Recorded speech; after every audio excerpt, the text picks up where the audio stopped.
அனைவருக்கும் வணக்கம் தோழர்களே. கியோட்டோ நெறிமுறை அப்படின்றது என்ன அப்படின்னு சொல்லி பார்த்தோம் அப்படின்னா, உமிழ்வை குறைப்பதற்கான அர்ப்பணிப்பு அப்படின்றதா அதோடைய கருத்து. ஓகேங்களா, இது ரீசெண்டாக குரூப் 2ல் கேட்கப்பட்ட ஜிகே கொஸ்டின். அப்போ கியோட்டோ நெறிமுறை அப்படின்னா என்ன அப்படின்னு சொல்லிட்டு முழுமையாக பார்க்கலாம். இது வந்து பார்த்தீங்க அப்படின்னா, கியோட்டோ நெறிமுறை அப்படின்றது காலநிலை மாற்றத்தை கட்டுப்படுத்த உருவாக்கப்பட்ட ஒரு சர்வதேச ஒப்பந்தம் அப்படின்றதான் கியோட்டோ நெறிமுறை. இது பசுமை இல்லா வாயுக்கள், அதாவது க்ரீன் ஹவுஸ் கேஸ் அப்படின்னு சொல்லுவாங்கள்ல, அந்த உமிழ்வை குறைப்பதை நோக்கமாக கொண்டது தான் அந்த கியோட்டோ நெறிமுறை. குறிப்பாக தொழில்மயமான நாடுகள் தங்கள் பசுமை இல்லா வாயு உமிழ்வை குறைக்க வேண்டும் என்ற இலக்குடன் இந்த நெறிமுறை உருவாக்கப்பட்டது. இதோட கியோட்டோ மாநாடுனா என்ன, எப்போ உருவாக்கப்பட்டது அப்படின்றதெல்லாம் நம்ம பார்க்கலாம். எப்போ இந்தியா அந்த கியோட்டோ மாநாடு உள்ள இணைந்தது அப்படின்றத பார்க்கலாம்.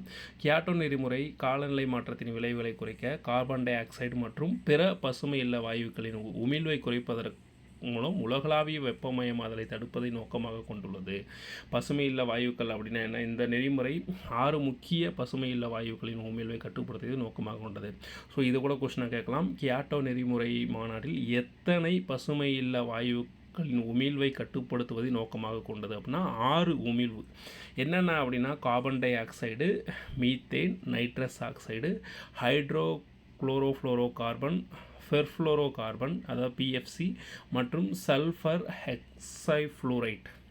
எக்ஸைஃப்ளூரைட் அப்படின்னு சொல்லுவாங்க. இந்த 6 பசுமை இல்ல வாயுக்களை கட்டுப்படுத்துவது தான், அதாவது முழுமையாக குறைப்பது தான் கியோட்டோ நெறிமுறையோடைய முக்கிய நோக்கம். அதுக்கப்புறம் பார்த்திங்கன்னா கியோட்டோ நெறிமுறை மாநாடு எப்போ உருவாக்கினாங்க அப்படின்னு சொல்லி பார்த்தோம்னா 1997 ஜப்பானின் கியோட்டோ நகரில் கையெழுத்திடப்பட்டு உருவாக்கப்பட்டது. செயலாக்கம் என்ன அப்படின்னா, இந்த நெறிமுறை ஐக்கிய நாடுகளின் காலநிலை மாற்றத்திற்கான கட்டமைப்பு யுனிஎஃப்சிசி அப்படின்னு சொல்கிறாங்கல்ல, கட்டமைப்பை செயல்படுத்துகிறது.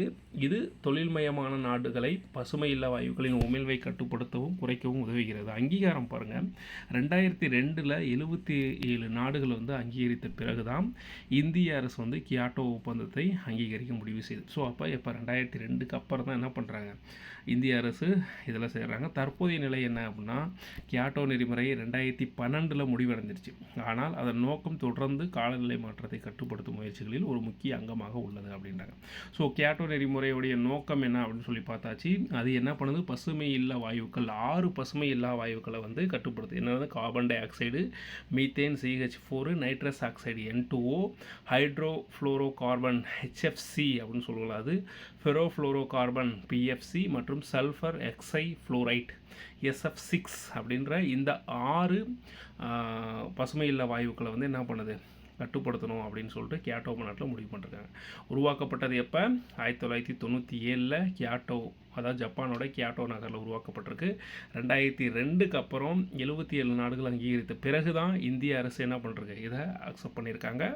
அதுக்கப்புறம் கியோட்டோ நகர் எப்போ முடிவுற்றது அப்படின்னா 2012. ஆனாலும் என்ன பண்ணுறாங்க, தொடர்ந்து காலநிலை மாற்ற கட்டுப்பாடு முயற்சிகளில் ஒரு அங்கமாக செயல்பட்டுருக்கு அப்படின்னு சொல்லுவாங்க. இப்படி கூட கேள்விகள் வரலாம். எப்படின்னா, அதாவது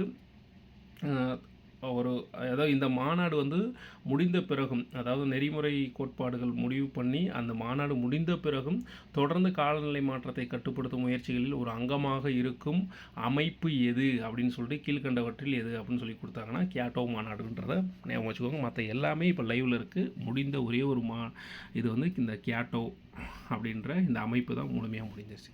நன்றி நண்பர்களே, இது பயனுள்ள வகையில் இருக்கும் அப்படின்னு நினைக்கிறேன். நன்றி.